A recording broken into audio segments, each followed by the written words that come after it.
സംസ്ഥാനത്ത് അതിശക്തമായ മഴയാണ് പെയ്തുകൊണ്ടിരിക്കുന്നത്.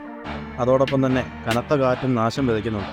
ഓരോ ദിവസവും രേഖപ്പെടുത്തുന്ന മഴയുടെ അളവിൽ വലിയ രീതിയിലുള്ള വർധനം ഉണ്ടാകുന്നുണ്ട്. ഏതെല്ലാം പ്രദേശങ്ങളിലാണ് ഏറ്റവും കൂടുതൽ മഴ ലഭിച്ചതെന്നും എത്ര അളവിൽ ഈ പ്രദേശങ്ങളിലൊക്കെ മഴ ലഭിച്ചിട്ടുണ്ട് എന്നുകൂടി നമുക്ക് വ്യക്തമായിട്ടൊന്ന് നോക്കാം. ഇന്ന് രാവിലെ വരെ പെയ്ത മഴയുടെ കണക്കാണ് ഇനി പറയാൻ പോകുന്നത്.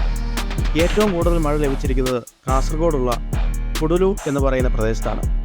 ഇവിടെ 20 സെൻറ്റിമീറ്റർ അളവിലാണ് മഴ പെയ്തിരിക്കുന്നത്. വടക്കൻ ജില്ലകളിൽ തന്നെയാണ് ഏറ്റവും കൂടുതൽ മഴ ലഭിച്ചിരിക്കുന്നത്. അടുത്തതായിട്ട് വരുന്നത് കോഴിക്കോടുള്ള വടകരയാണ്.